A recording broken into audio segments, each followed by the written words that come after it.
Russie. On part sans plus attendre à Sébastopol, en Crimée, occupée par les Russes, où une attaque peut-être sans précédent par son ampleur a été menée cette nuit par les Ukrainiens à l'aide de Scalp et de Storm Shadows.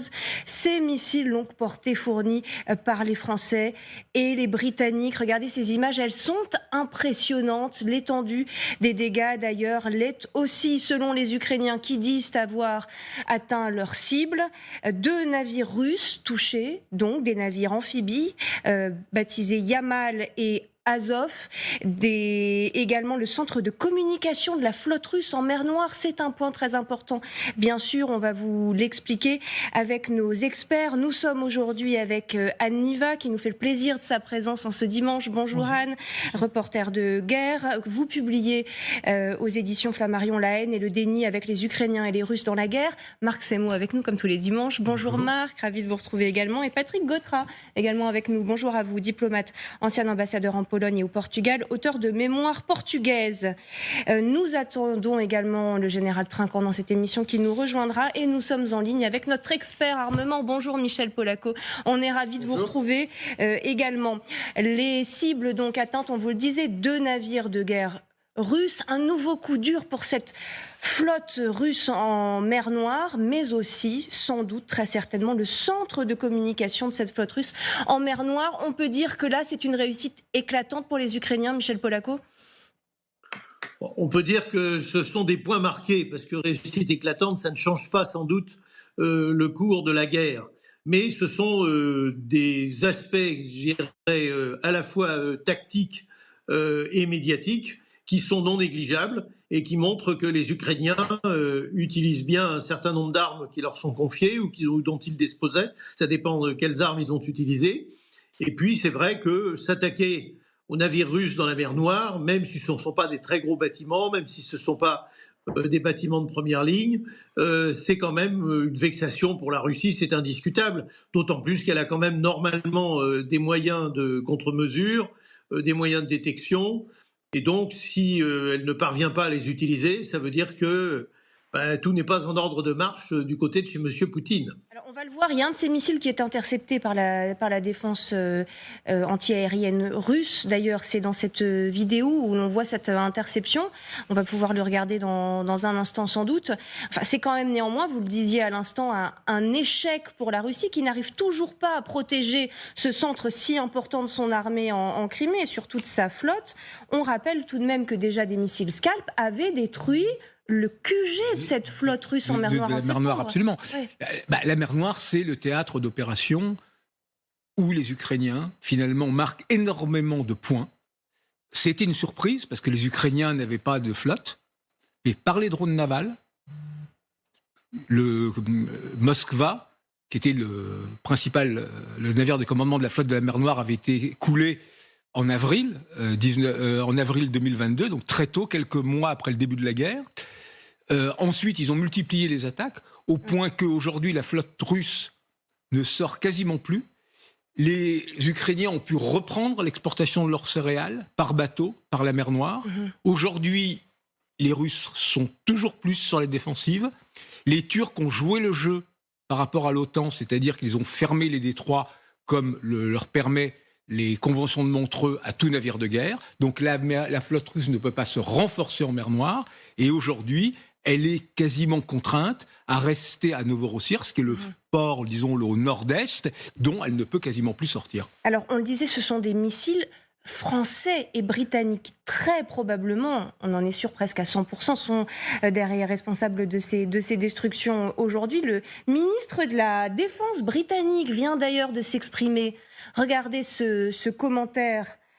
L'occupation illégale continue de l'Ukraine par Poutine impose un coup énorme à la flotte russe en mer Noire, désormais officiellement inactive, dit-il. Grand Chaps, la Russie navigue sur la mer Noire depuis 1783, mais elle est désormais contrainte de cantonner sa flotte au port et même là, les navires de Poutine coulent. C'est la fin de cette citation. On sent un peu de fierté britannique quand même, Anne Niva, dans cette déclaration. Oui, bien sûr. Ce qu'on sent, c'est oui, effectivement la fierté du fait que ça fonctionne. Moi, ce dont je peux vous parler davantage, c'est comment c'est ressenti en Crimée même, puisque j'y étais il y a un an. en tant que reporter de terrain, ce qui est intéressant, c'est de se rendre sur place pour savoir comment les civils, comment ils ressentent cette situation, est-ce qu'ils en ont peur ou pas. Alors justement, il y a un an, il y avait beaucoup moins de peur qu'il y en a aujourd'hui. Toutes mes sources en Crimée aujourd'hui ne me tiennent pas du tout le discours qu'elles me tenaient il y a un an. Il y a un an, tout le monde était extrêmement optimiste en disant que ça allait aller mieux, que peut-être il y aurait le début d'une saison touristique, parce que la Crimée, il faut le dire, ne vit que par son tourisme. Elle est habituée à du tourisme depuis très longtemps, donc tous les commerces sont tournés vers le tourisme. Aujourd'hui, évidemment, c'est plus du tout le cas. Tous les Criméens se demandent s'il faut partir de Crimée ou pas, comment faire pour continuer à vivre en Crimée. Quand on voit la nuit qu'ils ont passée, en tout cas à Sébastopol, oui, on peut imaginer qu'il y a des doutes. Mais tout à fait. Donc ils ne croyaient pas à cette guerre hybride menée avec brio par les Ukrainiens. Ils ne la ressentaient pas. Et ils ont commencé à le ressentir à partir de l'année dernière, quand les Ukrainiens ont justement été capables de plus en plus intensément de frapper, notamment avec des drones navals, la flotte russe. La flotte russe qui aujourd'hui est cantonnée, a dû vraiment complètement abandonner cette péninsule de Crimée qui était sa force pour se retrancher. C'est en soi un échec. Pour se retrancher, comme Marc Semo l'a dit, dans un port russe de Novorossiysk, qui est quand même loin. Ça veut dire qu'elle ne peut plus fonctionner. Elle est intéressante, cette réaction britannique. Bon, la France, pour l'instant, ne pipe mot. Mais les Britanniques, c'est quand même il y a une forme de vantardise ici. Ce sont leurs missiles. Ce sont leurs missiles, absolument. Ce qui est intéressant, et ça vient d'être dit par mes collègues, c'est qu'un pays qui n'a pas de flotte tient la mer Noire et reflue les Russes à l'extérieur. Il y a encore eu, il y a 15 jours, un gros bateau, le Kotov, russe, qui a été détruit par les Ukrainiens, donc c'est régulier et c'est assez remarquable. D'abord, l'utilisation de nos missiles, britanniques et français, et puis le fait aussi que les pays qui ne sont pas dans le conflit en direct, comme la Bulgarie, la Roumanie et la Turquie, se sont mis d'accord il y a quelques semaines pour déminer et permettre le commerce de se faire plus facilement dans ces eaux, le commerce civil, puisque, comme ça a été rappelé, côté militaire, c'est interdit par les traités de Montreux.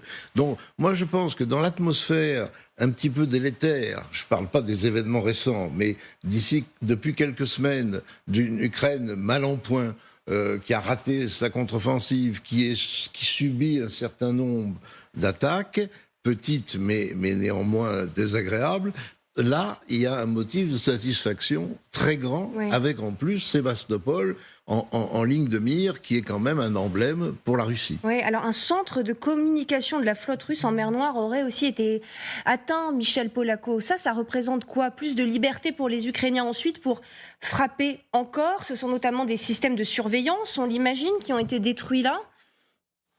Oui, bien sûr, ce sont des dispositifs qui sont indispensables aux Russes.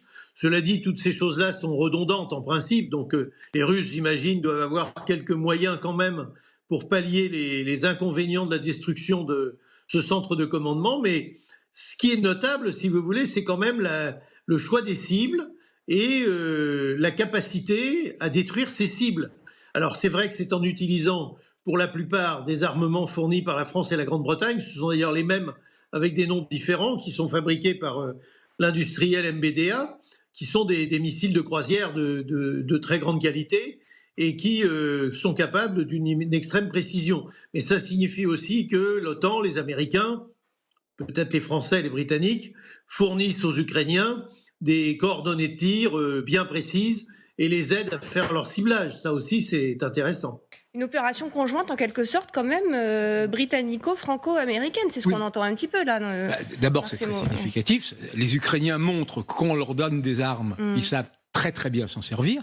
Mais surtout, ce que ça montre, c'est que la Crimée est en train, enfin déjà, ça a fait un an, de devenir toujours plus l'objectif principal de la guerre des Ukrainiens. C'est pas que la flotte. Au début, on pensait que la Crimée viendra en dernier, parce qu'il y avait quand même une majorité de population russe, qu'on imaginait même au tout début, quand il y avait une vague ébauche de négociations, qu'on gèlerait le statut de la Crimée, qui avait été annexé donc, par la Russie dès 2014. Aujourd'hui, les Ukrainiens font porter leur effort maximum dessus, parce qu'à la fois stratégiquement, c'est quelque part plus facile. Vous regardez la carte, la Crimée, c'est une espèce de grenade ou d'orange qui est reliée au continent par 2-3 petites langues de terre, côté territoire occupé en Ukraine, puis par le pont de Kerch de l'autre côté. Donc c'est assez facile. Ce qui la protège et ce qui l'isole aussi. C'est assez facile d'isoler la Crimée. Et une des choses qui pourrait réellement marquer une défaite de Poutine, c'est une Crimée devenant indéfendable et sur lequel il serait obligé de négocier. Donc c'est vraiment là-dessus qu'aujourd'hui porte l'effort maximum des Ukrainiens, d'ailleurs encouragés en cela par les Occidentaux. Avec une petite difficulté, Michel Polaco, c'est que des missiles Scalp et Storm Shadow, il n'y en a pas des centaines. On en a donné 40 encore aux Ukrainiens en début d'année. C'est même Emmanuel Macron qui en avait fait l'annonce. Là, s'il y en a une dizaine qui ont été tirés cette nuit, c'est une estimation approximative, mais on imagine qu'il faut viser juste à chaque fois et il n'y en aura pas éternellement. Alors, il n'y en aura pas éternellement. Vous savez que ce sont des missiles qui valent quasiment 1 million d'euros le bout, quoi. C'est pas des petits pétards, c'est vraiment des armes extrêmement coûteuses. Deuxièmement, nous en avons par nature, évidemment, relativement peu en stock. En plus, ça n'a pas une durée de vie extrêmement longue. Il faut les remanufacturer de temps en temps. Donc, évidemment, il y en a peu en stock. La machine à fabriquer est repartie depuis quelques mois. Ceux qu'on leur fournit sont pour l'instant relativement limités en portée pour éviter qu'ils ne tirent sur des cibles qui soient sur le territoire historique de la Russie. Mais c'est vrai que ce sont des armes efficaces et que s'ils en tirent 10 par jour, ils ne pourront pas tenir le coup pendant longtemps parce que nous ne pourrons pas leur en fournir suffisamment. Ouais. Cette péninsule qui est à la fois protégée et isolée, bon, Anne, vous la connaissez, vous y avez été récemment encore, vous avez emprunté ce fameux pont de Kertch. Il y a ce sentiment que la guerre, se déplace et se déplacera de plus en plus là. Ça, ils l'ont au fond d'eux. Les Criméens, les habitants de la péninsule de Crimée, oui, ils l'ont. Alors, il faut bien répéter que ça fait maintenant 10 ans que cette Crimée a été annexée par le pouvoir russe à la Russie. Donc j'étais d'ailleurs il y a 10 ans pour l'hebdomadaire Le Point sur le terrain pour essayer de comprendre ce qui se passait. Ça s'est passé en une nuit et pratiquement sans un coup de feu. C'était des petits hommes verts, comme on disait, c'est parce que c'était des militaires russes qui avaient enlevé leurs insignes et qui avaient véritablement pris d'assaut en sortant de la base russe de Sébastopol et qui avaient donc pris le contrôle de toute la péninsule. Ensuite, il y a eu des flux terribles de population. C'est-à-dire que la population d'aujourd'hui n'est plus celle de 2014. Beaucoup plus mixée, voilà. Avec des Tatars de Crimée, avec beaucoup plus d'Ukrainiens qu'il y en a aujourd'hui et des Russes. Aujourd'hui, 10 ans plus tard, il y a beaucoup plus de Russes, beaucoup moins de Tatars de Crimée qui sont partis côté ukrainien et des Ukrainiens qui sont aussi partis côté ukrainien. Donc, quand j'y suis allée récemment, évidemment, la population à qui j'ai parlé, je l'ai ressentie en faveur encore aujourd'hui, de rester côté russe. Et souvent, ce que les Criméens disent, c'est ils vont essayer de nous détruire, ce qui est en train d'être fait par ces missiles qu'ils soient en provenance de la Grande-Bretagne, de la France ou d'ailleurs. Mais ils disent, vous ne nous aurez jamais, vous ne nous récupérerez jamais par des hommes à terre, c'est-à-dire par des troupes à terre. Ça, c'est la différence. Enfin, c'est ce que disent les Criméens. Ça ne veut pas dire que ça ne va pas se produire. Mais ça, si vous voulez, c'est ça leur hantise.